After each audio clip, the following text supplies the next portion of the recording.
तो welcome to परीक्षा पे। तो देखिए, आप लोग का जो ये यूपीएससी के प्रिंसिपल वाइस प्रिंसिपल एग्जाम का जो परीक्षा प्रो टीम के द्वारा अपग्रेड बैच के नाम से ये कोर्स लॉन्च किया गया है, उसमें सीसीएस रूल्स और जो एक्ट्स है वो स्टार्ट हो चुके हैं, लगभग वो खत्म भी होने वाले हैं। तो आप लोग जल्द से जल्द इनरोल करें, क्योंकि टाइम देखिए आपके एग्जाम में बहुत ज्यादा नहीं है। तो उस टाइम को आप अच्छे से अच्छे पढ़ाई करके यूटिलाइज करें। और अब हम बढ़ते हैं अपने टॉपिक के तरफ। देखिए, इवेल्युएशन और असेसमेंट का जो ये सीरीज था ना, ये हमारा काफी लंबा चलेगा, क्योंकि ये जो आपका पेडागोजी का पोर्शन है वो इवेल्युएशन और असेसमेंट इसमें सबसे कह सकते मोस्ट इम्पोर्टेंट है। क्वेश्चन मैंने पिछले लेक्चर में आपको 3 क्वेश्चन कराए थे। अभी देखिए क्वेश्चंस आपके आगे होते चलेंगे, क्योंकि ये अभी रुकने वाला नहीं है। तो हम इवैल्यूएशन में आगे बढ़ते हैं, जानते हैं कि इंटरनल इवैल्यूएशन क्या होता है। देखिए, इंटरनल का मतलब ही क्या है कि जो चीजें क्या हो, अंदरूनी हो। अंदरूनी का यहाँ मतलब यहाँ बॉडी की बात हो नहीं रही है, यहाँ पे इंस्टीट्यूट या स्कूल की बात हो रही है। तो इंटरनल इवैल्यूएशन मतलब वो इवैल्यूएशन जो स्कूल के अंदर हो या फिर सेम इंस्टीट्यूशन जहां स्टूडेंट पढ़ रहे हैं इसके अंदर हो। तो जहां स्टूडेंट पढ़ते हैं वहां रहता कौन है? वहां सब्जेक्ट के टीचर रहते हैं या फिर इंटरनल एग्जामिनर्स रहते हैं जो कि उसे कंडक्ट करेंगे, और ये कंटिन्यूसली कंडक्ट होता है through out the year.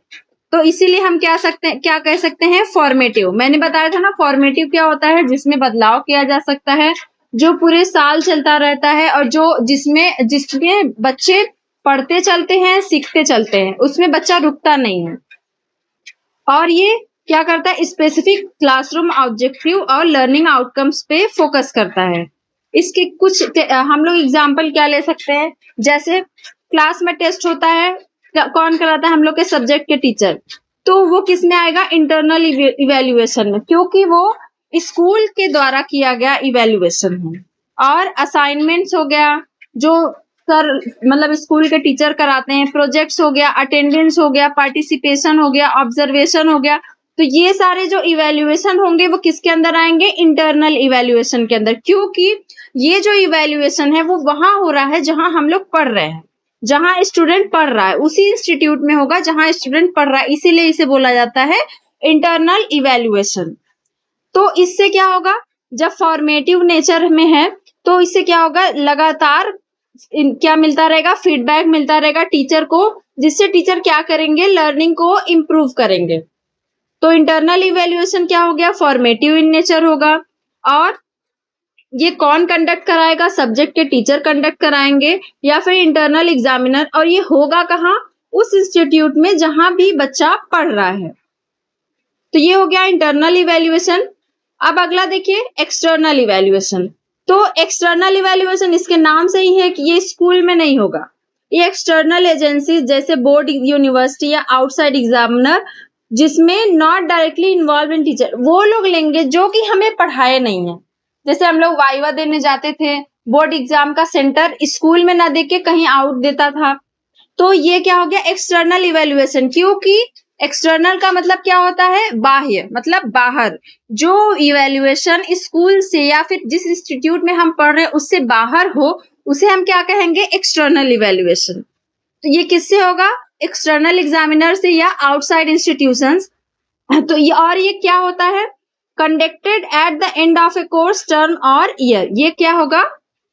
Last में होगा, ईयर के लास्ट में होगा। तो हम इसलिए इसको क्या कहेंगे? ये क्या है? नेचर में समेटिव है। मैंने बताया था समेटिव इवैल्यूएशन मतलब क्या होता है? समेटिव वो होता है जो कि ईयर के एंड में होता है या कोर्स के एंड में होता है। जैसे हम लोग का ईयरली एग्जाम हो गया, लास्ट में होता है ना। जैसे टेस्ट हो गया, वो क्या होता है? बीच बीच में होता है, तो इसीलिए हम टेस्ट हो गया, इन सबको क्या कहेंगे? फॉर्मेटिव। लेकिन ये जो एग्जाम हो गया और ये सारी चीजें, ये क्या होगा? समेटिव होगा। ये क्या करता है? जो बच्चे का ओवरऑल परफॉर्मेंस है उसको सर्टिफाई करता है, उनके लेवल ऑफ अचीवमेंट का सर्टिफाई करना मतलब रिजल्ट देना। और ये क्या करता है? बोर्ड के जो ऑब्जेक्टिव्स होते हैं उनको कवर करता है।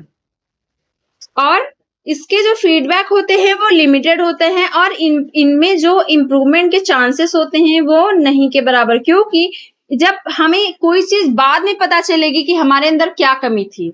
जैसे हम बोर्ड का एग्जाम देकर आ रहे हैं, रिजल्ट आने के बाद हमें ये पता चले कि मेरा इंग्लिश में कम नंबर आया है, मतलब मैंने इंग्लिश की तैयारी कम की थी, तो क्या हम उसके अंदर कोई इंप्रूवमेंट कर सकते हैं?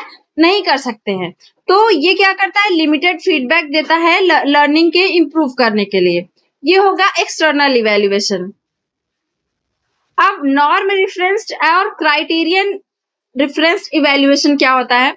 देखिए, नॉर्म का मतलब होता है कि कोई नियम से हो, जो जैसे जिसमें हम क्या करें, जो बच्चे हैं उनके परफॉर्मेंस का कंपेयर करें। ऐसा ये इवेल्युएशन क्या होता है? जिसमें learner performance is interpreted by comparing with other performance. तो इसका मतलब क्या है? जैसे नीट का एग्जाम हुआ ना, नीट के एग्जाम में कोई बच्चा 720 में से 580 नंबर पा रहा है, और वही बच्चा और कोई बच्चा 720 में से 650 नंबर पा रहा है। तो इन दोनों बच्चों में डिफरेंस है ना। इस बच्चे की रैंक मान लीजिए 650, तो 1000 रैंक मान लेते हैं हम। तो इस बच्चे की रैंक क्या होगी? 2000 हो जाएगी। तो इस रैंक्स में बच्चे को एक्सप्रेस किया जा रहा है, परसेंटाइल में एक्सप्रेस किया जा रहा है, और उनके अचीवमेंट को ऐसे ही टेस्ट किया जा रहा है। तो नॉन डिफरेंस इवेल्युएशन क्या होता है? जो बच्चे का अचीवमेंट है उसको जज करना किसी और के स्कोर से कंपेयर करके, किसी और के स्कोर से कंपेयर करके बच्चे का जो अचीवमेंट है उसको टेस्ट करना। जैसे कि मान लीजिए सपोज करिए कि किसी क्लास में 50 बच्चे हैं ना, तो मान लीजिए सुभाष नाम का एक लड़का है जो 100 में से 75 ला रहा है, और बाकी जो क्लास का एवरेज है वो 50 बन रहा है। तो जो सुभाष है उसने पूरे मार्क्स नहीं पाए, लेकिन फिर भी अब क्या बोला जाएगा? ये टॉपर है। इसके जो मार्क्स हैं वो सारे बच्चों से ज्यादा है, हायर है, जबकि इसने पूरे मार्क्स नहीं पाए। क्योंकि इसमें क्या किया जा रहा है? सारे बच्चों का सुभाष से कंपैरिजन किया जा रहा है। तो ये इसका रैंक क्या आएगा? फर्स्ट आएगा। ये होता है नॉर्म रेफरेंस्ड इवेल्युएशन, जिसमें जो बच्चे के रिजल्ट हैं वो रैंक्स, परसेंटाइल या रिलेटिव स्टैंडिंग से एक्सप्रेस किया जाए, और जिसमें बच्चे की जो परफॉर्मेंस है वो दूसरे से कंपेयर करके दिखाया जाए। ये होता है नॉर्म रेफरेंस्ड इवेल्युएशन। अगला हमारा क्राइटेरियन रेफरेंस्ड इवेल्युएशन। देखिए, इसमें पहले से ना एक फिक्स स्टैंडर्ड होता है, और जो बच्चे के लर्निंग ऑब्जेक्टिव को चेक करने के लिए एक प्री डिटरमाइंड स्टैंडर्ड होता है, जिसके लिए मतलब रिजल्ट आने पे हम उस प्री डिटरमाइंड जो स्टैंडर्ड है उससे चेक करते हैं, फिर हम डिसाइड करते हैं कि बच्चा पास हुआ है या फेल हुआ है। जैसे सीटेट एक एग्जाम होता है, सेंट्रल गवर्नमेंट का टीचिंग एग्जाम होता है, तो उसमें जो जनरल के पासिंग मार्क होते हैं वो 90 और ओबीसी के 82। ठीक, अगर कोई बच्चा इतना पा रहा है तो मतलब वो पास होगा, चाहे वो 90 ही पे आके अटक जाए, चाहे वो 82 पे ही आके अटक जाए। लेकिन अगर कोई बच्चा जनरल का 89 पाएगा तो वो फेल हो जाएगा, और ओबीसी का है अगर वो 70 पाएगा तो फेल हो जाएगा। तो इसके लिए एक प्री डिटरमाइंड एक स्टैंडर्ड डिसाइड कर दिया गया है कि बच्चा इतना पाएगा तभी पास होगा। ठीक, अगर मान लीजिए और किसी एग्जाम का हम लेते हैं, कोई एग्जाम है जिसमें बच्चे को पास होने के लिए 80% मार्क्स होने चाहिए, लेकिन कोई है बच्चा जिसने 85% पाया है, तो ये क्या हो गया? पास हो गया। बी कोई बच्चा है जो कि 82% पाया है, तो ये भी क्या हो गया? पास हो गया। लेकिन सी ने 78% पाया, तो ये क्या हो गया? फेल हो गया, क्योंकि ये जो प्री डिटरमाइंड उसका स्टैंडर्ड था वो उसको नहीं क्रॉस कर पाया। तो क्राइटेरियन डिफरेंस इवेल्युएशन में क्या होता है? इसमें जो बच्चा होता है उसके सामने एक प्री डिटरमाइंड स्टैंडर्ड रख दिया जाता है कि आप इतना पाओगे तो पास होगे, नहीं तो फेल हो जाओगे। तो judgement of whether student have achieve the required learning outcome और competency regardless of how other perform, teacher checks mastery of the topic. तो इसमें क्या किया जाता है, बच्चे का जो अचीवमेंट है या लर्निंग आउटकम है वो दूसरों से नहीं, वो जो प्री डिटरमाइंड स्टैंडर्ड है उससे डिसाइड करता है। जरूरी नहीं कि एक बच्चा, अब कोई बच्चा 82 पा रहा है तो पास हो जा रहा है, कोई बच्चा 78 पा रहा है तो फेल हो जा रहा है। हम इसमें कंपैरिजन नहीं करेंगे, लेकिन जो नॉन रेफरेंस इवैल्यूएशन है इसमें बच्चे की कंपैरिजन की जाती है, उस हिसाब से बच्चे को रैंक दिया जाता है। इसमें पास फेल जैसा नहीं होता, लेकिन इसमें पास फेल होता है कि मतलब मेरा ये जो प्री डिटरमाइंड स्टैंडर्ड है, अगर आप उतना पाओगे तो आप पास होगे, नहीं पाओगे तो नहीं पास होगे। आगे बढ़ते हैं। अब देखिए, असेसमेंट और इवैल्यूएशन के स्कूल में कुछ टूल्स और टेक्निक्स बनाए जाते हैं कि मतलब बेसिस पे अलग अलग टाइप्स के जो स्टूडेंट हैं उनके बेसिस पे कुछ टूल्स एंड टेक्निक्स बनाए जाते हैं कि ये टेक्निक इस तरह के व्यवहार के लिए है, वो टेक्निक उस तरह के व्यवहार के लिए। जैसे हम लोग पढ़ते हैं आगे कि जैसे कॉन्सेप्ट टेस्ट हो गया, तो कॉन्सेप्ट टेस्ट क्या हो गया, जैसे ये एक शॉर्ट टेस्ट होगा।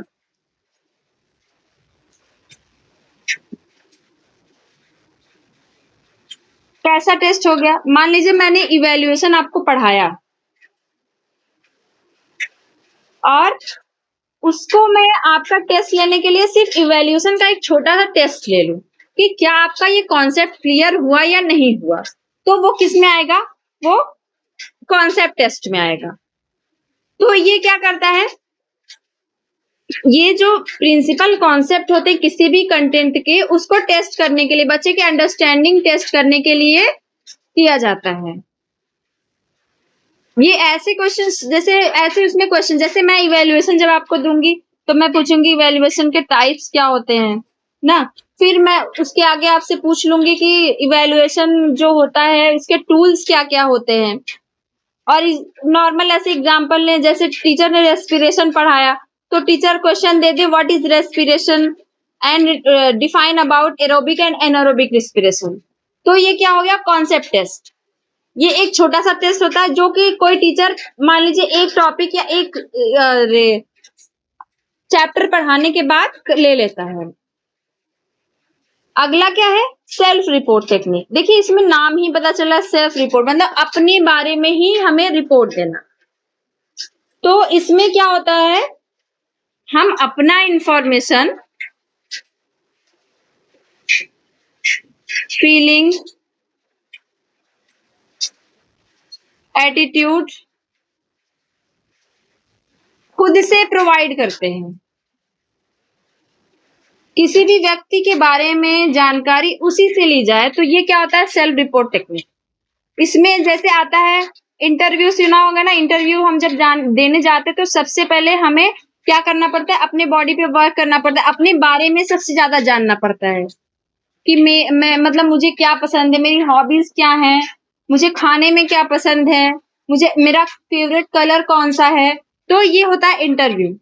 एक होता है रेटिंग स्केल, जहां आपको कुछ क्वेश्चन दे दिए जाएंगे और ये पूछा जाएगा कि आपको इन सब्जेक्ट में कौन सा सब्जेक्ट पसंद है, तो वो आपको चूज करना रहेगा।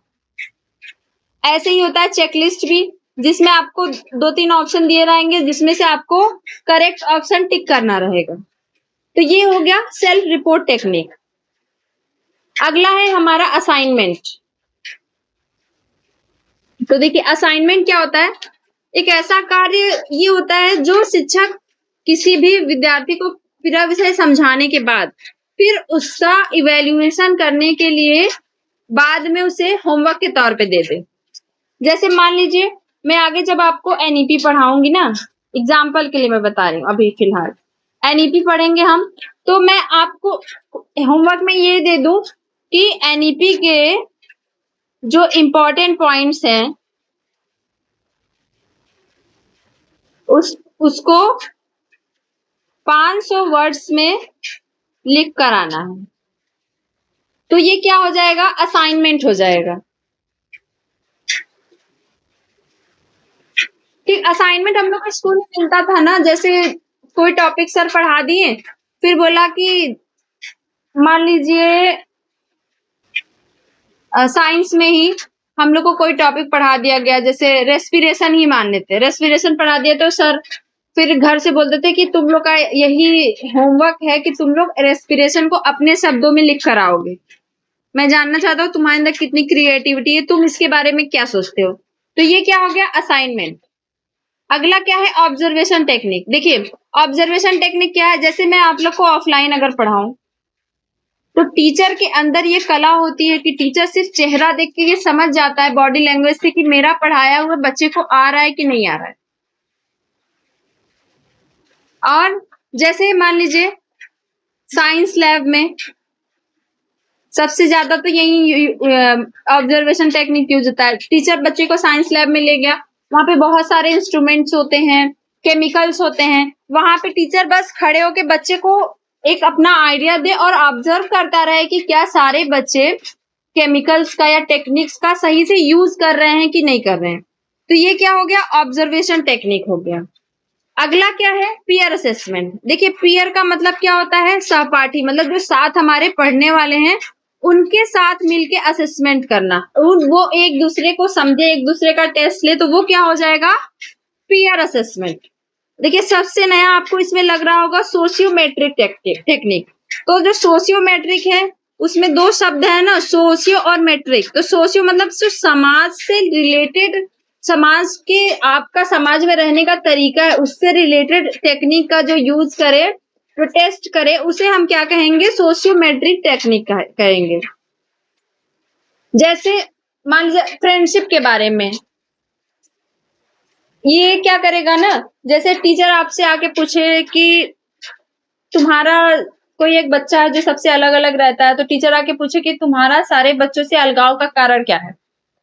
रिलेशनशिप के बारे में, इंटरेक्शंस के बारे में, आपस में जो बच्चे हैं उनके बारे में बात करें, तो ये क्या हो जाएगा, इसे हम कहेंगे सोशियोमेट्रिक टेक्निक। जैसे मान लीजिए टीचर ने एक कोई प्रोजेक्ट वो किया और बच्चों को दो ग्रुप में बांट दिया, और जैसे मान लीजिए ग्रुप ए है, ग्रुप बी है। ग्रुप ए में कोई बच्चा है, मान लेते हैं राहुल नाम का, ग्रुप बी में मीना है। तो ग्रुप ए में 50 बच्चे हैं, ग्रुप बी में 50 बच्चे हैं। मान लीजिए टीचर ने अभी बिना डिसाइड किए, हेड को डिसाइड नहीं किया, दो बच्चों को खड़ा कर दिया और सारे बच्चों से, ग्रुप ए वालों से पूछा कि तुम लोग अपना हेड किसे बनाना चाहोगे, तो ग्रुप ए वाले बोले राहुल को। फिर ग्रुप बी वालों से पूछा कि तुम अपना जो हेड है वो किसे बनाना चाहोगे, तो ग्रुप बी वाले भी बोले राहुल को। तो मेन मतलब राहुल जो है वो उस क्लास का वो पॉपुलर स्टूडेंट है, और मीना जो है वो इस क्लास की आइसोलेटेड स्टूडेंट है। तो इससे क्या होगा ना, बच्चों के आपसी संबंधों के बारे में पता चलेगा, और जो संबंध है वो खराब क्यों हुए हैं उनके बारे में पता चलेगा। ये होता है सोशियोमेट्रिक टेक्निक। अगला क्या है, प्रोजेक्ट वर्क। प्रोजेक्ट वर्क क्या है, बच्चा ना किसी टॉपिक को पढ़ के फिर उस पे अपना दिमाग लगा के उसको उसकी रियलिटी को समझ के एक चार्ट या प्रस्तुतिकरण बनाए। जैसे वाटर कंजर्वेशन,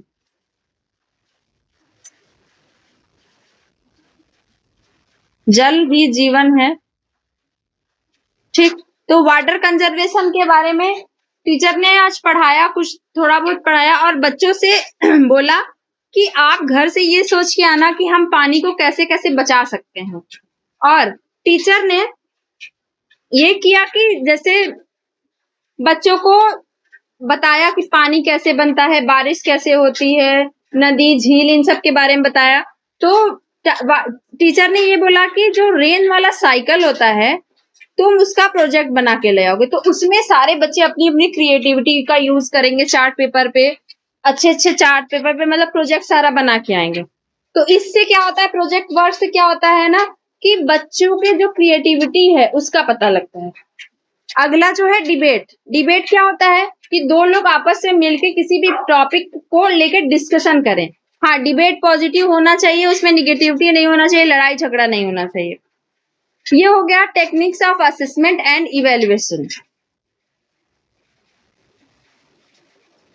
अब देखिए अगला क्या है, इवेल्युएशन के टूल्स। ये तो टेक्निक्स थे, अब टूल्स हैं। इवेल्युएशन टूल्स जैसे self made tool, self made से ही पता चल रहा है जो खुद से बना है। जैसे टीचर मेड टूल जो होते हैं, टेस्ट ले लेना, class test, unit test, quiz, oral test, homework assignment, ये सब किस में आएंगे, सेल्फ मेड टूल। तो ये क्या होगा, prepared by assessing performance of the student of various subject. इससे क्या होगा, जो तरह तरह के सब्जेक्ट बच्चे पढ़ रहे हैं उसका असेसमेंट होगा। और ये जो टूल्स होते हैं वो किसके द्वारा प्रिपेयर किए जाते हैं, टीचर्स के द्वारा, जो टीचर उनको पढ़ा रहा है। तो ये टीचर में ये लोकल होता है, फ्लेक्सिबल होता है और क्लासरूम यूज होता है। इसे हम कहते हैं सेल्फ मेड टूल। अगला क्या होगा, स्टैंडर्डाइज टूल।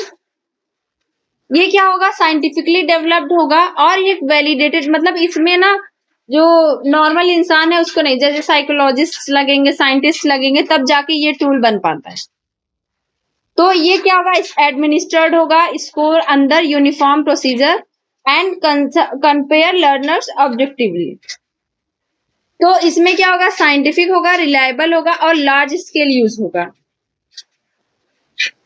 तो इसका सबसे बड़ा एग्जांपल आईक्यू। देखिए आईक्यू का फॉर्मूला टीचर ने नहीं बनाया है, तो आईक्यू का जो फॉर्मूला होता है CA/MA/100। तो ये क्या होगा, ये एक दिन में नहीं बना होगा। इसको बनाने के लिए जो बनाया होगा वो काफी दिन तक इस पे स्टडी किया होगा, पहले ब्रेन के बारे में, ब्रेन डेवलपमेंट के बारे में, फिर इंटेलिजेंट क्वेश्चन, मतलब करते करते काफी टाइम लगता है। तो इसीलिए हम क्या कहते हैं, ये स्टैंडर्डाइज टूल हैं जो हर जगह यूज नहीं होते हैं। Aptitude test, achievement test, personality test, ये सब किसके अंदर आते हैं, स्टैंडर्डाइज टूल। अब देखिए जब हम कोई टूल यूज करते हैं तो उसके लिए इसेंशियल क्राइटेरिया क्या होना चाहिए कि हाँ हम ये टूल यूज कर रहे हैं, क्या ये टूल यूज करना सही होगा या नहीं होगा। तो सबसे पहले क्या होना चाहिए, वो टूल क्या होना चाहिए, रिलायबल होना चाहिए। रिलायबल का मतलब क्या हो कि जितनी बार हम उस टूल से टेस्ट करें वो उतनी बार कंसिस्टेंट रिजल्ट दे। जितने डिफरेंट सिचुएशन में यूज करें वो लगातार रिजल्ट उसका सेम आए। तो इसे हम क्या कहेंगे, ये जो टूल है वो रिलायबल है। और मेथड इसके क्या होते हैं टेस्ट करने के, एक होता है test retest method, parallel forms और इंटरनल कंसिस्टेंसी। पहला है हमारा टेस्ट रिटेस्ट रिलायबिलिटी। तो देखिए ये क्या करता है, जैसे कि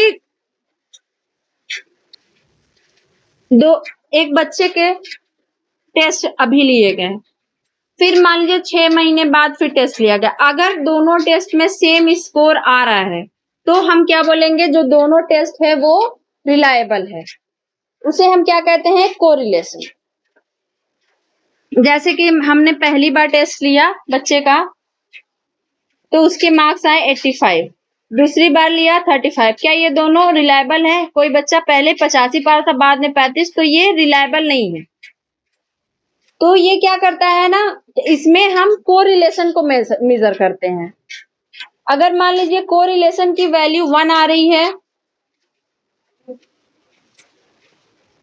यहाँ फॉर्मूला है, पहले हम जान ले, कोरिलेशन की वैल्यू 1 आ रही है तो मतलब जो टेस्ट है वो परफेक्ट रिलायबल है। और R की वैल्यू अगर 0.75 से 0.99 आ रही है तो मतलब हाई रिलायबल है।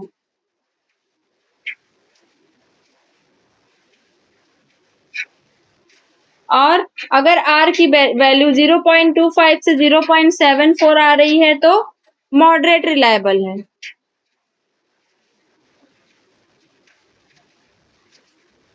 और अगर 0 आ रही है तो कोई रिलायबिलिटी नहीं है। तो इसके लिए अलग अलग जो मेथड दिए गए थे रिलायबिलिटी को टेस्ट करने के लिए, जिसमें हमारा क्या है, स्पीयरमैन रैंक डिफरेंस मेथड, जिसका फॉर्मूला ये है, rho is equal to 1 - 6 sigma D square upon N square -1। तो रो मीन्स क्या है, कोरिलेशन है जो स्कोर है। डी क्या है, deviation first score R1 and second score R2। और एन क्या है, जो टोटल नंबर ऑफ कैंडिडेट्स हैं। अब देखिए इसको एक हम एग्जांपल के साथ इसको सॉल्व करके देख लेते हैं तो उससे ज्यादा समझ में आएगा।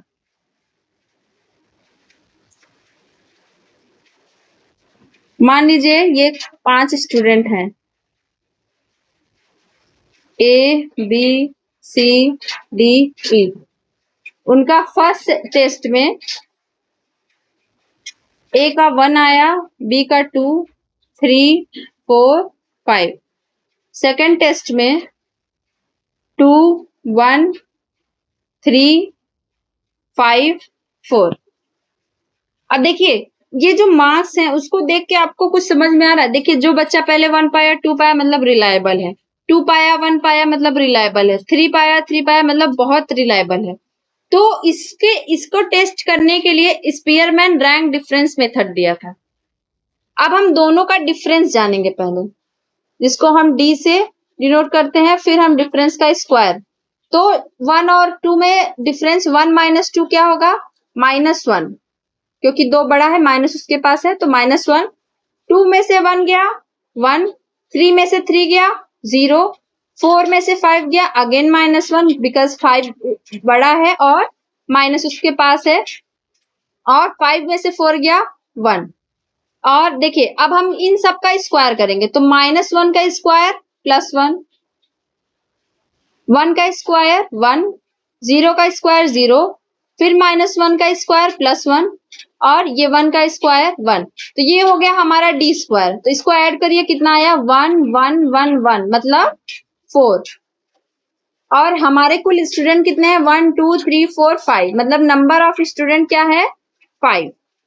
तो अब हम इसको फॉर्मूला में लगाते हैं, rho is equal to 1 minus 6 sigma D square upon N square -1। तो ये हो गया 1 माइनस ये 6 इंटू ये सिग्मा डी स्क्वायर हमारा सारे का ऐड करने पे क्या आया है 4 अपॉन एन मतलब कितने स्टूडेंट हैं एन स्क्वायर सॉरी एन 5 होगा ना, यहाँ पे 5 स्टूडेंट हैं। N square means 5 square -1। तो 1 माइनस 6 4 जा 24 अपॉन 5 5 5 जा 25 -1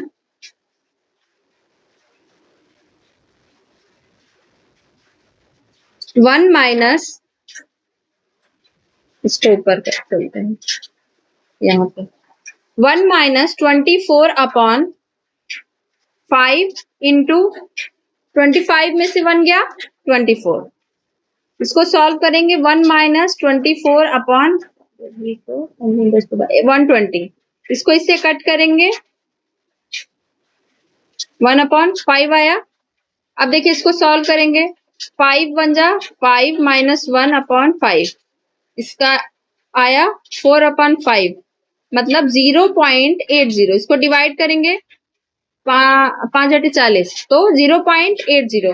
तो 0.80 है मतलब जो टेस्ट है वो हाई रिलायबल है क्योंकि ये इसके बीच आता है।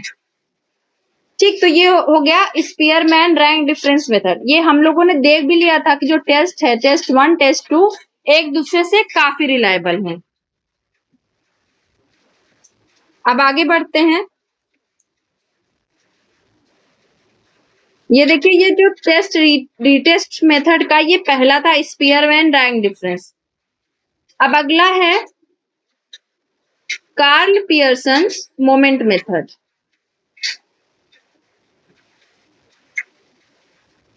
कार्ल पियर्सन मोमेंट मेथड, तो इसका formula R is equal to n sigma x y minus sigma x. ये क्या करता है ना, स्ट्रेंथ और डायरेक्शन का जो रिलेशनशिप होता है टू सेट में उनके न्यूमेरिकल जो वैल्यूज होते हैं उनको बताता है।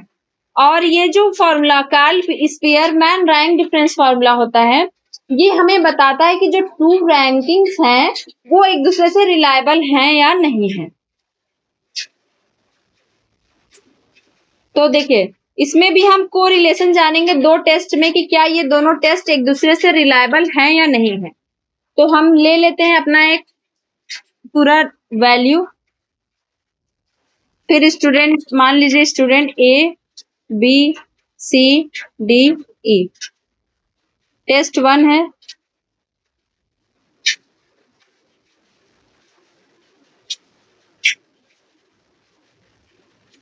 ये है स्टूडेंट, और एक्स टेस्ट 1 और वाई टेस्ट 2।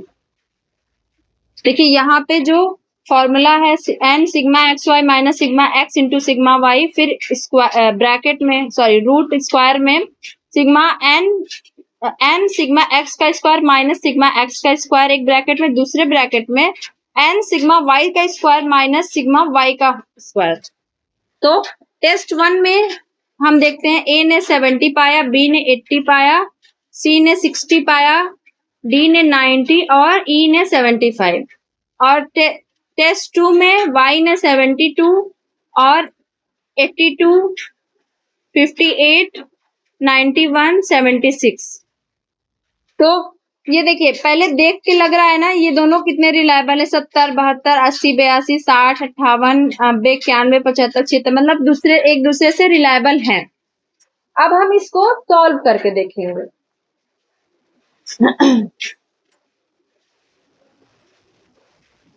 अब देखिए ये हो गया सिग्मा एक्स सिग्मा वाई। अब देखिए सिग्मा एक्स स्क्वायर जब हम निकालेंगे, मतलब इन सबको ऐड करके जब सिग्मा एक्स स्क्वायर निकालेंगे तो उसकी वैल्यू आएगी 28625। और जब हम सिग्मा वाई स्क्वायर निकालेंगे तो उसकी वैल्यू आएगी 29329। आप लोग कैलकुलेट करके देख लीजिएगा। और एक्स वाई की जो वैल्यू आएगी वो आएगी 28970। तो अब हम क्या करेंगे, इसकी वैल्यू रख देंगे, इसमें पुट कर देंगे इस फॉर्मूला में। एक तरफ लिखते हैं sigma x square is equal to 28625, sigma y square is equal to 29329 और x y is equal to 28970।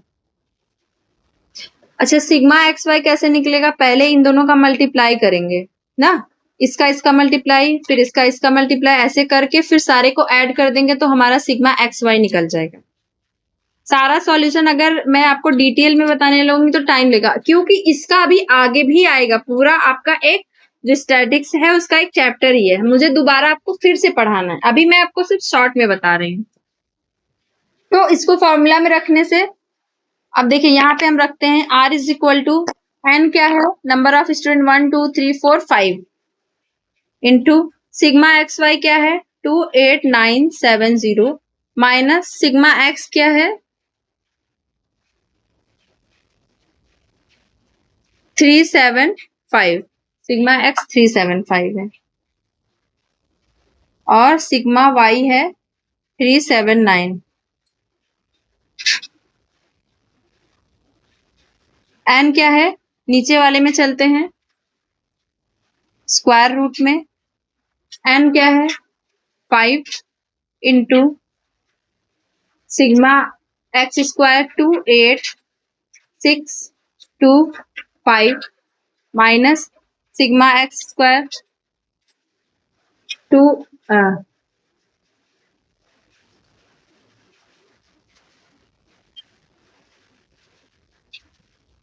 375 का स्क्वायर, यहाँ सिग्मा एक्स नहीं है एक्स स्क्वायर होगा।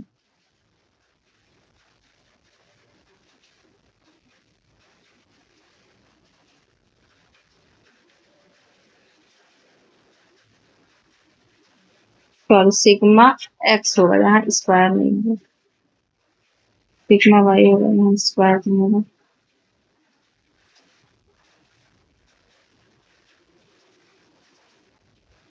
ठीक, यहाँ पे स्क्वायर होगा, ये यहाँ पे स्क्वायर होगा, मतलब सिग्मा एक्स उसका होल स्क्वायर।